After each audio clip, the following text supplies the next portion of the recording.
Για ποιο λόγο έχουμε αρχηγούς οπουδήποτε, στις παρέες μας, στις εταιρείες μας? Για ποιο λόγο έχουμε ηγέτες? Γιατί ακολουθούμε ανθρώπους και εν τέλει, ακόμα και αν δεν τους πάμε, για ποιο λόγο θέλουμε να τους μοιάσουμε?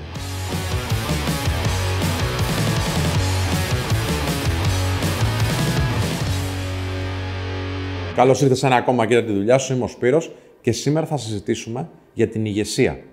Η ηγεσία και η ομάδα είναι μια ιστορία που ξεκινάει από αρχαιοτά των χρόνων. Από τότε βασικά που υπάρχει το ανθρώπινο είδος. Είμαστε ένα είδος ιεραρχικό. Από την αρχή μας, σαν ανθρώπινο είδος, καταλάβουμε ότι είναι καλύτερα να εξυπηρετούμε τα ένστικτά μας ζώντας σε ομάδες. Να βοηθούμε ένας τον άλλον, να επικοινωνούμε, να αλληλοεξυπηρετούμε τις ανάγκες μας. Όταν ζούμε σε ομάδες, τα πάντα γίνονται ευκολότερα. Είμαστε πιο κοντά. Υπάρχει μεγαλύτερη ασφάλεια. Ζούμε με ανθρώπους οι οποίοι μπορεί να μας καταλαβαίνουν καλύτερα. Βοηθούμε ο ένας τον άλλον ώστε και να επιβιώνουμε και να αναπτυσσόμαστε. Και σαν ομάδα και γενικότερα σαν πολιτισμός. Φαντάσου ένα σενάριο. Ζεις μόνος στη ζούγκλα ή ζεις με άλλους ανθρώπους πάλι στη ζούγκλα. Μόνος σου θα πρέπει να βρεις καταφύγιο, θα πρέπει να κυνηγήσεις για να βρεις τροφή, θα πρέπει να βρεις ρούχα, θα πρέπει κάπως να επιβιώσεις. Αν είσαι σε παρέα, οι εργασίες μοιράζονται.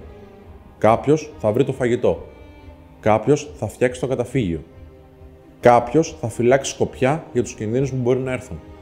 Αν είσαι μόνος, πρέπει να κάνεις όλα αυτά χωρίς τη βοήθεια κανενός.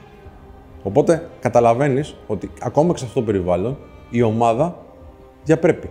Οι βασικές σου ανάγκες, αυτά που τα ένστικτά σου λένε δηλαδή ότι πρέπει οπωσδήποτε να ικανοποιήσεις, εξυπηρετούνται καλύτερα. Γιατί όλη σου ενέργεια δεν μοιράζεται στα 15 εργασίες, αλλά σε μία μόνο, στην οποία ή είσαι καλός ή με το χρόνο γίνεσαι καλύτερος. Το θέμα με την ηγεσία, το πρόβλημα μάλλον με την ηγεσία, είναι όταν πρέπει κάποιος να αποφασίσει ποιος θα κάνει τι. Ποιος θα κάνει την πιο εύκολη σκοπιά, ας πούμε, ή ποιος θα φάει πρώτος από το φρέσκο φαγητό. Ποιος θα κάνει τις πιο εύκολες εργασίες και ποιος θα κάνει τις πιο δύσκολες. Οπότε, οποιαδήποτε ομάδα ανθρώπων και αν σου δώσουμε να μελετήσεις, θα δεις ότι πάντα υπάρχει μέσα ένας αρχηγός. Ένας άνθρωπος ο οποίος αποφασίζει. Ένας άνθρωπος ο οποίος, αν το βλέπαμε σε μια πυραμίδα, θα ήταν στην κορφή. Και εδώ θέλω την προσοχή σου. Γιατί μπορεί να μας αρέσει η ιδέα ότι είμαστε ίσοι, αλλά η αλήθεια είναι ότι δεν είμαστε. Και γι' αυτό γιατί η φύση έχει προβλέψει ότι το δικό μας είδος για να εξελιχθεί, να διαιωνιστεί και να επιβιώσει ανά τους αιώνες, έπρεπε να γίνει ιεραρχικό. Και αν το πάρουμε ιστορικά, μπορείς να δεις ότι στον αρχηγό δίναμε, ας πούμε, το καλύτερο κομμάτι του κρέατος από το θύραμα που είχαμε σκοτώσει όλοι μαζί σαν φυλή. Ή το πρωτεύοντα αρσενικό και κράτα αυτόν τον όρο, είχε την δυνατότητα να επιλέξει αυτός το θηλυκό της επιθυμίας του για να τεκνοποιήσει. Και αργότερα, αν τον δούμε, στις ομάδες που λειτουργούμε εμείς σήμερα, όπως μια εταιρεία, ας πούμε, ο αρχηγός, ο CEO ή ο διευθυντής της εταιρείας αυτής, παίρνει ένα παχυλό μισθό, έχει το καλύτερο γραφείο ή έχει εταιρικό αυτοκίνητο και άλλες παροχές που τον βοηθούν να αποδώσει καλύτερα στη θέση που τον έχει βάλει η ομάδα για να αποδώσει. Και η αλήθεια είναι πως αυτό, ακόμα και αν μερικές φορές μας ενοχλεί, το θεωρούμε λογικό. Και όχι μόνο το θεωρούμε λογικό, αλλά επιπροσθέτως θα κάνουμε πολλές φορές και κάποια πράγματα για να βοηθήσουμε τον αρχηγό ή να του προσφέρουμε κάτι ακόμα περισσότερο, έτσι ώστε να μπορεί και να είναι σε θέση να κάνει αυτό που πρέπει να κάνει. Για παράδειγμα, όταν θα έρθει ο CEO μέσα σε ένα meeting, θα το παραχωρήσει ενδεχομένως στη θέση σου. Ή επειδή ξέρεις ότι βιάζεται και έχει πάρα πολλή δουλειά, θα το παραχωρήσει στη θέση σου στην ουρά, στο κηλικείο. Και θα κάνεις και άλλα πραγματάκια, τα οποία θα είναι μια ευνοϊκή μεταχείριση προς αυτόν, που σε σχέση με κάποιον άλλο συνάδελφό σου, ομόβαθμο, δεν θα τα έκανες. Και για να καταλάβεις τι αξία μπορεί να έχουν αυτοί οι άνθρωποι στην υπόλοιψή μας, όταν δεχτείς ένα συγχαρητήριο μήνυμα ή κάποια καλά λόγια από τον ιεραρχικά ανώτερο, το φέρεις ως τιμή και μπορεί να το πεις σε κανένα φίλο σου ότι ξέρεις τι πήγε καλά αυτή η μέρα, γιατί δέχθηκα αυτά τα καλά μηνύματα από τον τάδε. Το θέμα τώρα ποιο είναι? Γνωρίζοντας όλα αυτά τα προνόμια, προσπαθούμε και εμείς που είμαστε από κάτω να ανέβουμε στην ιεραρχία. Να φτάσουμε στις θέσεις και γιατί όχι, να τις πάρουμε αυτές τις θέσεις από αυτούς που τις έχουν ήδη. Για να απολαύσουμε κι εμείς αυτό το στάτους και αυτές τις παροχές. Γιατί μας αρέσει. Σκέψου το. Θέλουμε πάντα να φαινόμαστε ικανοί στα μέλη της ομάδας. Γι' αυτό και θέλουμε να δείχνουμε ότι τα πάμε καλά. Κάποια πράγματα που αγοράζουμε είναι σημάδι του στάτους μας. Θέλουμε να δείχνουμε ότι ανεβαίνουμε, ότι γινόμαστε καλύτεροι, ότι αμοιβόμαστε καλύτερα. Γι' αυτό μας αρέσει να μιλάμε και για τα κατορθώματά μας. Δείχνουμε δηλαδή στους άλλους ότι στην τυπική αυτή ιεραρχία εμείς ανεβαίνουμε. Θέλουμε με αυτά που κατέχουμε και με αυτά που κατορθώνουμε να δείχνουμε αντάξη αυτής της ανόδου μας στην ιεραρχία είτε της εργασίας μας είτε της κοινωνίας. Και παράλληλα να κερδίζουμε αυτά τα προνόμια αυτής της ανόδου και τις θέσεις της καινούριας που κατέχουμε. Όμως τα προνόμια, οι παροχές και τα πλεονεκτήματα που έχει ένα CEO, ένας ηγέτης, δεν έρχονται έτσι. Δεν έρχονται χωρίς τίμημα. Δεν τα δίνει η ομάδα χωρίς λόγο. Γιατί αν σκεφτούμε όλη την κοινωνία ως ομάδα και όχι μόνο στη μικρή μας ομάδα της εταιρείας ή της γειτονιάς, θα καταλάβεις ότι όλοι μαζί δεχόμαστε και δίνουμε αυτά τα προνόμια στους ηγέτες μας. Υπάρχει ένα τίμημα και μάλιστα πολύ ακριβό. Η ομάδα δεν είναι χαζή. Δεν θα ήταν δίκαιο να δίνουμε όλα αυτά χωρίς να περιμένουμε κάτι πίσω.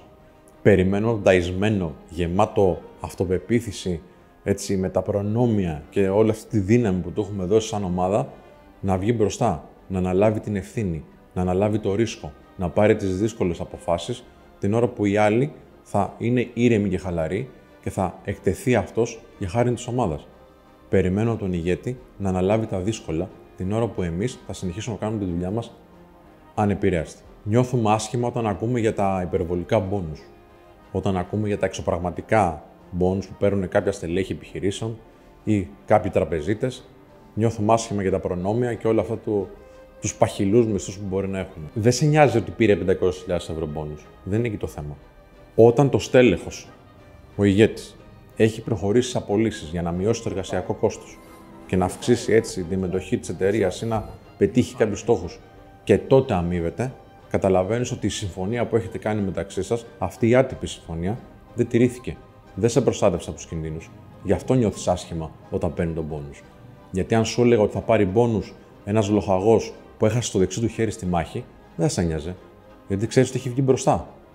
Αν σου λέγαμε ότι ένας ήρωας πολέμου θα πάρει μπόνους, δεν θα έχεις κανένα πρόβλημα. Στην κοινή γνώμη, λοιπόν, ο πρώτος, το στέλεχος που απέλυσε κόσμο για να πάρει τον μπόνους, φαίνεται ως ένας άνθρωπος ο οποίος άφησε τον κίνδυνο να μπει μέσα στην ομάδα. Δεν έκανε τη δουλειά που έπρεπε. Ενώ ο ήρωας πολέμου ανταπεξήλθε. Έκανε αυτό που είχε συμφωνήσει. Λαμβάνοντας υπόψη τα αντικειμενικά κριτήρια της ηγεσίας, όσοι θέλουν να ανέβουν, να αναλάβουν αυτές τις θέσεις, χωρίς να έχουν σκοπό να αναλάβουν και την ευθύνη, τότε αυτοί είναι οι αδύναμοι ηγέτες. Ακόμα και αν έχουν τη δύναμη, αν έχουν το στάτους, τα ταλέντα και ανέβουν στις θέσεις και τις αναλάβουν, αν δεν αναλάβουν την ευθύνη, τότε πάντα στη θέση τους θα είναι επισφαλείς. Γιατί σου είπα και πριν, η ομάδα δεν είναι χαζή. Αν εν τέλει επιλέξουν να θυσιάσουν το καλό της ομάδας για δικό τους όφελος, τότε όπως ανέβηκαν, έτσι η ομάδα θα τους ρίξει. Πάντα οι ηγέτες, ακόμη και να περάσουν χρόνια, ανεβαίνουν, δοκιμάζονται και μετά, αν δεν τα καταφέρουν, έρχονται άλλοι στη θέση τους για να δοκιμαστούν ξανά. Ένας δοτός επίσημος τίτλος, ο βαθμός μας ή η θέση που μας έδωσε το board, δεν λέει τίποτα. Η ηγεσία πηγάζει από εδώ. Η ηγεσία εν τέλει είναι μια απόφαση που έχει να κάνει με την ηθική μας, το ήθος μας και με τους σκοπούς που έχουμε στην καρδιά μας. Η απόφαση που μας επιβάλλει να είμαστε διαθέσιμοι ως και αναλώσιμοι, να τα παρατήσουμε όλα για να καταφέρουμε αυτό που είναι για το καλό της ομάδας. Να αφήσουμε όλα τα προνόμια και να προτάξουμε μπροστά το κοινό καλό. Είμαστε ηγέτες όταν η κατάσταση επιβάλλει να θυσιάσουμε την καλοπέρασή μας και το κάνουμε για αυτούς που μας εμπιστεύτηκαν. Γιατί η εμπιστοσύνη είναι μια ανθρώπινη βιολογική αντίδραση. Είναι μια αντίδραση που έχουμε όταν βλέπουμε απέναντί μας ανθρώπους οι οποίοι ξέρουμε ότι πράττουν για το δικό μας καλό και το καλό της ομάδας. Και αν οι άνθρωποι σου δεν σε εμπιστεύονται, μάντεψε τι πρέπει να κάνεις. Αν δεν είσαι σε θέση να φέρεις εις πέρας αυτό που πρέπει να κάνεις, καλύτερα να αφήσεις τη θέση σε κάποιον άλλον. Και εδώ κλείνω με μια ιστορία. Ο στρατηγός των Θηβαίων, ο Πελοπίδας, είχε πάει σε πολλούς πολέμους. Στους πολέμους, ξέρεις, κλαίνε όλοι, κλαίνε οι γυναίκες και κάθε φορά η γυναίκα του τον αποχαιρετούσε με μια ευχή. Ξέρεις τι, πρόσεχε τον εαυτό σου για να γυρίσεις πίσω. Και αυτός πάντα απαντούσε ότι αυτή τη συμβουλή να τις δίνει στους στρατιώτες. Στους στρατηγούς θα λες να φροντίζουν να φέρουν τους άλλους πίσω. Ελπίζω να σου άρεσε και αυτό το επεισόδιο του Κοίτα τη δουλειά σου. Ήταν λίγο διαφορετικό. Είπαμε και τα πράγματα για την ηγεσία.